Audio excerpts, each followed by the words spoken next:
Now while you're watching this video, please remember to like, share this video, subscribe to my channel and click the bell icon for notifications of future videos. Thank you. Welcome back to my channel, guys. Yes, so today I have yet again another exciting video for you. And as you can see, the title suggests the significance of the children of Israel having first day Sabbaths and other Sabbaths during the week. Right, this is what we want to talk about in this video. Now what I am going to do, right, is that I'm going to show you proof that the children of Israel, they had Sabbaths that were specifically, right, on the first day of the week. That is their Jubilee Sabbath. That Sabbath occurred only on the first day of the week, which is Sunday. And not only that, they had other Sabbaths that based off a calendar year, they can occur at any point in time during the week, including the 7th-day Sabbath.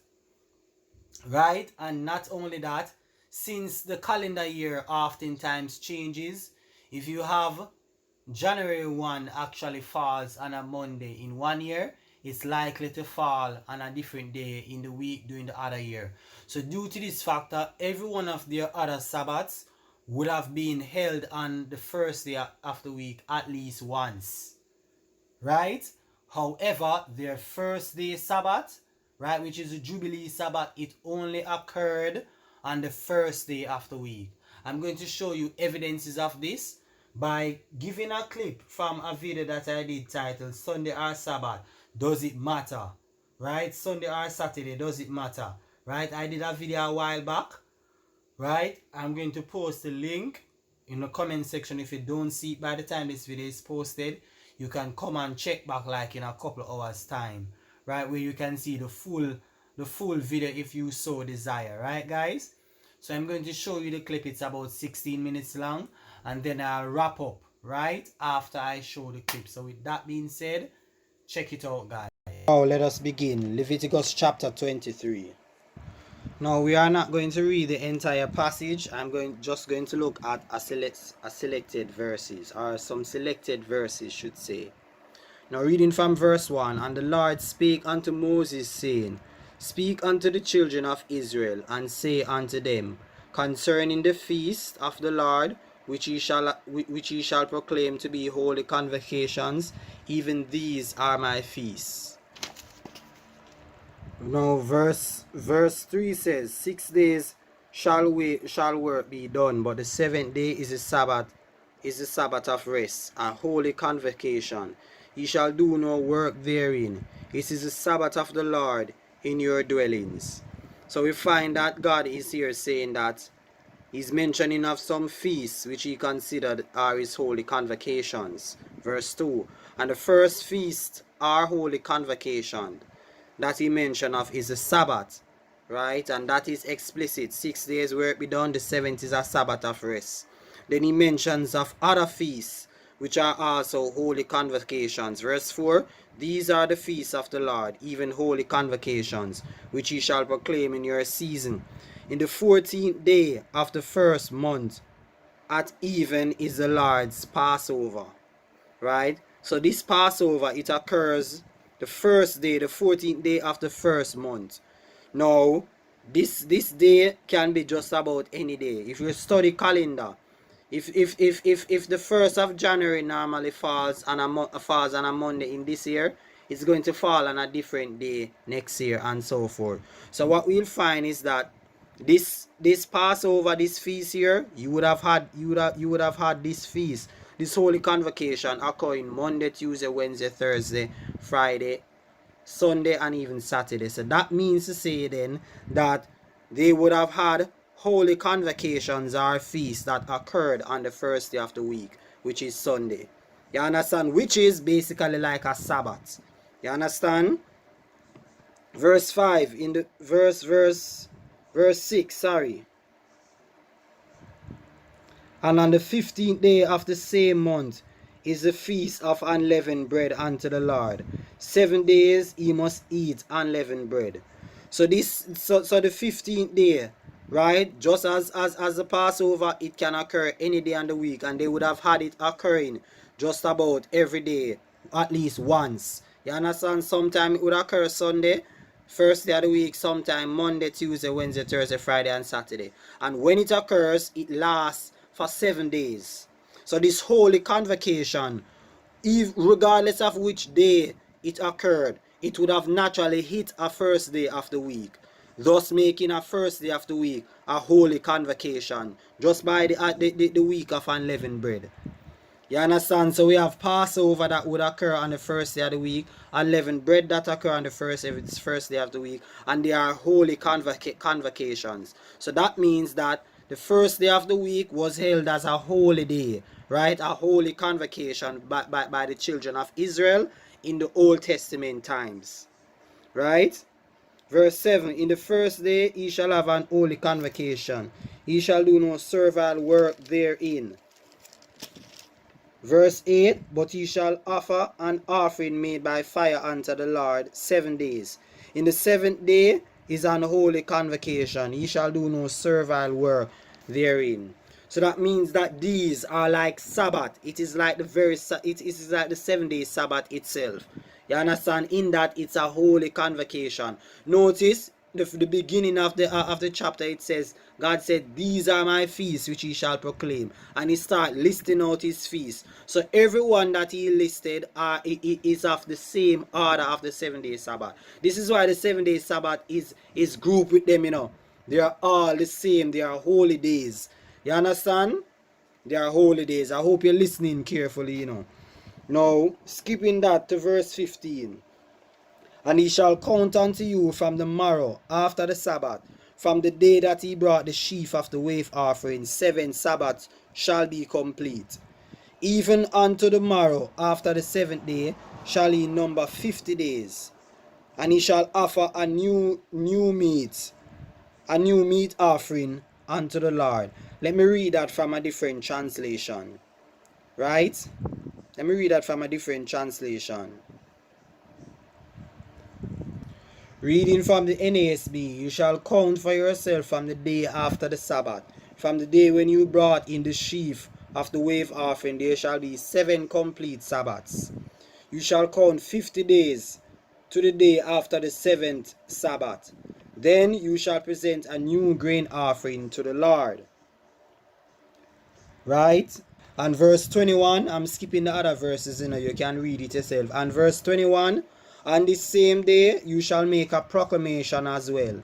You are to have a holy convocation. You shall do no laborious work. It is to be a perpetual statute in your dwelling places throughout your generation. So after the Sabbath, right, they shall number unto them 7 Sabbaths, right? And then after 50 days, so after 50 days, they are going to have a holy proclamation on that day as well.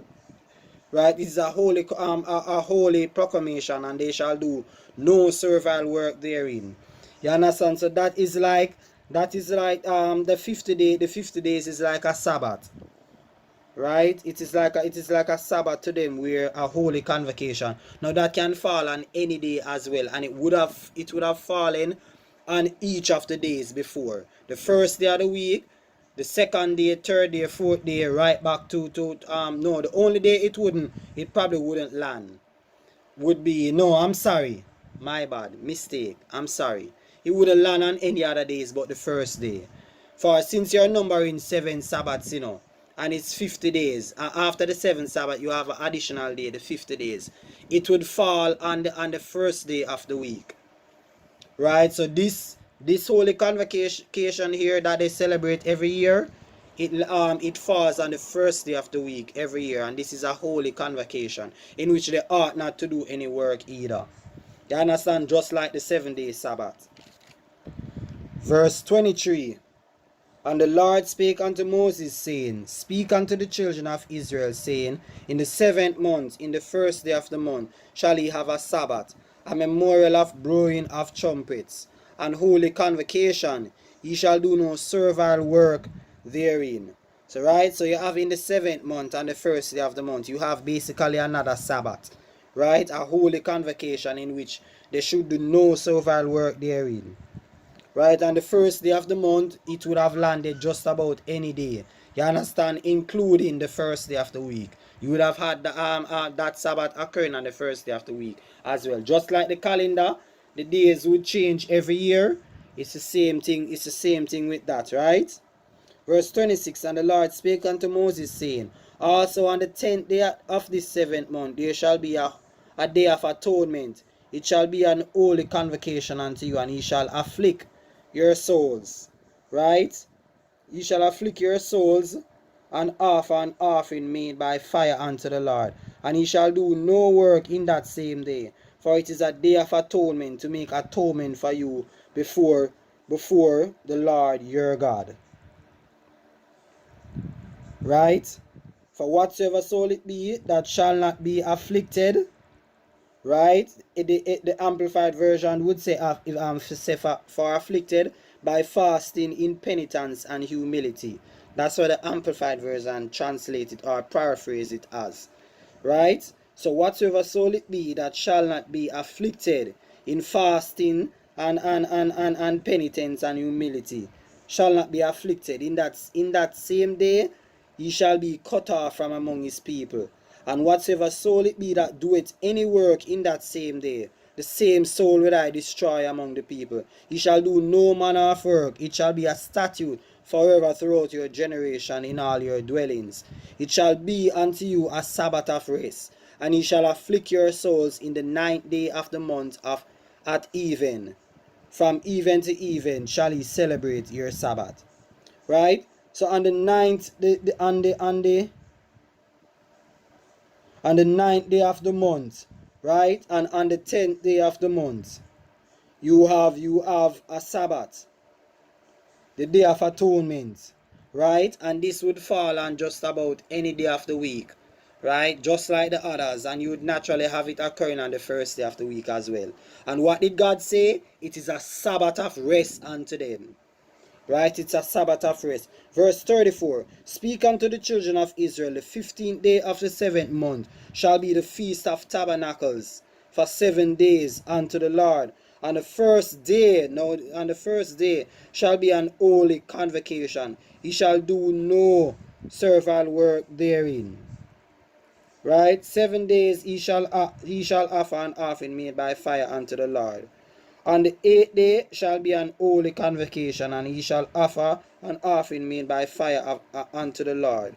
So the Feast of Tabernacle, the Feast of Trumpet, verse 24, verse 15, the 50-day Sabbath, right? And the various other Sabbaths, the Day of Atonement, verse 26 onwards, right? Let me see if I missed any other Sabbaths. Right? Also in the 15th day of the 7th month, verse 39, when he gather the fruit of the land, he shall keep a feast unto the Lord 7 days. And on the first day shall be a Sabbath, and on the 8th day shall be a Sabbath. Right? So this is another Sabbath here mentioned. And this would fall just about any day of the week, just the same. So you see how many Sabbaths? The Feast of Trumpet, Feast of Tabernacle, Day of Atonement, right? The unleavened bread, the Passover. Let me see if I missed any. The 50-day Sabbath. So many of them, and they occur just about any day of the week. A holy convocation unto the Lord, a Sabbath of rest, in which they ought to do no servile work therein. Now, here I want you to challenge your critical thinking skills here. Right? I know it's going to be difficult, especially for Sabbatarians and primarily Seventh-day Adventists. You understand? From the book Stolen Minds, Understanding Cults. Right? This cult expert, I'll tell you his name. I hope I remember to tell the name. I don't remember the name. He says that when a person is in a cult, it's hard for them to think critically, as a cult, little by little, destroy this vital faculty. Right? So I know it's going to be difficult. As a matter of fact, look at the picture for yourself. What the book says from Stolen Minds, where critical thinking is concerned.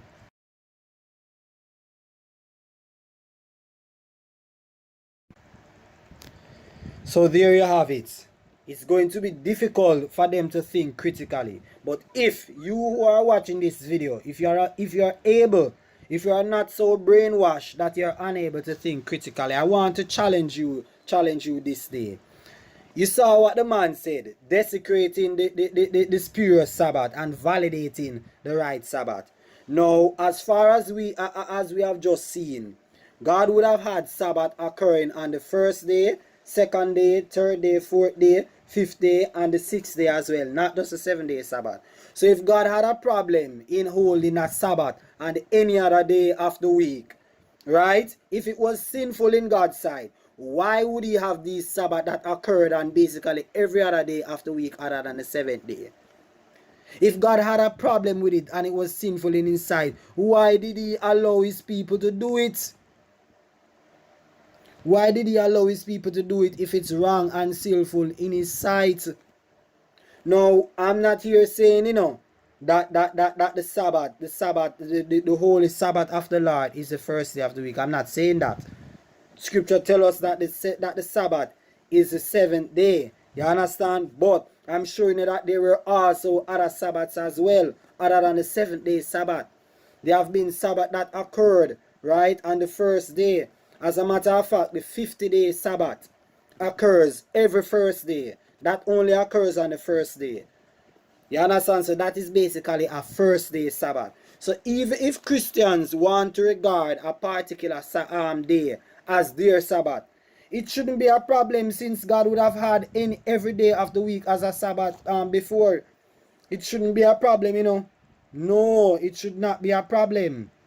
You understand what I'm saying? So secondly, what we find from this, is that if God allowed his people to worship on the first day of the week as a Sabbath, right?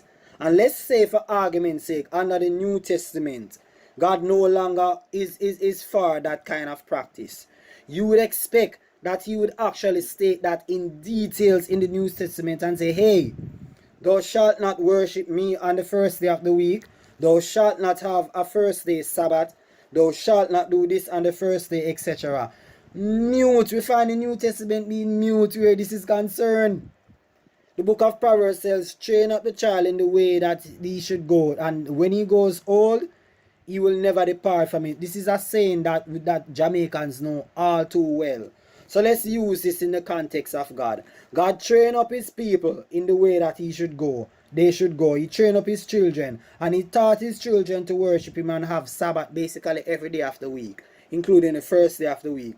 He had no time to tell them that we are to discontinue this practice, and suddenly we are going to end up in hell for practicing this, for doing something that he broke us into the habit to do, right? And did not at any time tell us that, hey, we have to stop the practice. Would you want to serve a God like that? Honest to God, I wouldn't want to serve a God like that. A kind of God like that is very wicked. You understand? He actually wants people to perish. When he said that if God so loved the world, that he gave his son that no one should perish, I can no longer believe that, because SDA God, if the God that we serve is really like what SDA they pick him to be, I wouldn't trust that God at all. He says that he wants everyone, no one to perish, but yet still he's setting us up all for destruction. He's setting up every single one of us for destruction by Seventh-day Adventist reasoning, their arguments and standards. He's setting up everyone for destruction. Now, yes, guys, so now that you have seen it, what are we to make out of this? What is the significance of these things? The significance of it is that what it reveals is that the Seventh-day Adventist Church and Sabbatarians, but Seventh-day Adventists primarily, they should be embarrassed, right, with their eschatology surrounding the Sabbath, right? Because what Seventh-day Adventists have to say, about this is that if you continue to worship on the first day of the week, right, and not quote-unquote honor the 7th-day Sabbath by gathering for carpet worship only on the 7th day of the week, that's the main day of worship, you gather on that day, keep the Sabbath and so on. If you continue to gather for carpet worship on the first day of the week, Sunday, you're at risk of receiving the mark of the beast, right? When a Sunday law is passed, which will be influenced through the Roman Catholic Church, which will command all persons to worship on the first day of the week, what is going to happen is that those who obey this and worship God on the first day of the week, they are going to receive the mark of the beast. This is what they have to say where this is concerned, you know. Now, the fact that the children of Israel had Sabbaths that were held just about any day of the week, and they also had first day Sabbaths, right? What this tells us in is that there is no way that worshiping God on any particular day of the week can actually cost one their soul salvation. It can never lead to the mark of the beast, because for a particular day to be a sinful day, for you to actually gather to worship God and let that be a main day of worship, there is no way God would have allowed the children of Israel to basically have Sabbaths on any particular day during the week, and also on the first day of the week. Keeping a first day holy for basically at least once every year, right? When the Jubilees, no, not once every year, once every 50 year, when Jubilee Sabbath occur, right? They would have kept a first day Sabbath. They would have kept it holy, right? So what we find from this is that a few things. One, Christians do not keep Sunday holy. I certainly don't. I don't know any. Honest to God, I am not doing this to basically discredit Seventh-day Adventist teaching. I'm not doing this to discredit their teaching, because I wouldn't just make up something simply because I want to discredit them. I don't know anyone who actually keeps Sunday holy, right? No Sunday Christians who worship on Sunday. None of them. I have visited so many churches since I left the Seventh-day Adventist church, and I don't find any of them that actually keep Sunday holy. So what this is telling you is that the Seventh-day Adventist church is misrepresenting persons who worship on Sunday. They are misrepresenting us, because we don't keep Sunday holy. And even if we should keep Sunday as a Sabbath, that shouldn't cost us our salvation. Why? Because if it was wrong to do so, God would not have allowed the children of Israel to have kept first day Sabbaths and other Sabbaths during the week. If this was the case, God would have told them, hey, discontinue the practice, because a time is going to come when worshiping on this particular day is going to cost one their salvation. So hey, let's stop this right away, so that persons don't see you guys do these things and want to go and follow and do the same. That is just strictly common sense, guys. So this utterly debunks their eschatology on Sunday worship being the mark of the beast and so on. Right? So this is the significance of the children of Israel worshiping God on the first day of the week, for having first day Sabbaths and other Sabbaths during the week. What it shows us is that when Paul said, let each man be persuaded in your own mind whether they want to regard this day or regarding that day, it shows you that Paul's theology, right, is not something made up by him, because Paul would have been reading these things from the Old Testament, right? Seeing that God's people basically worship on any day. So therefore worship days is totally irrelevant. Right, guys? Worship days is totally irrelevant. I have a video where I talk about the significance of the early church gathering for corporate worship on the first day of the week, the significance of Jesus resurrecting on the first day of the week. Now I'm doing a video where I'm showing you back in time, way back in time in the Old Testament, that the children of Israel used to even have first day Sabbaths.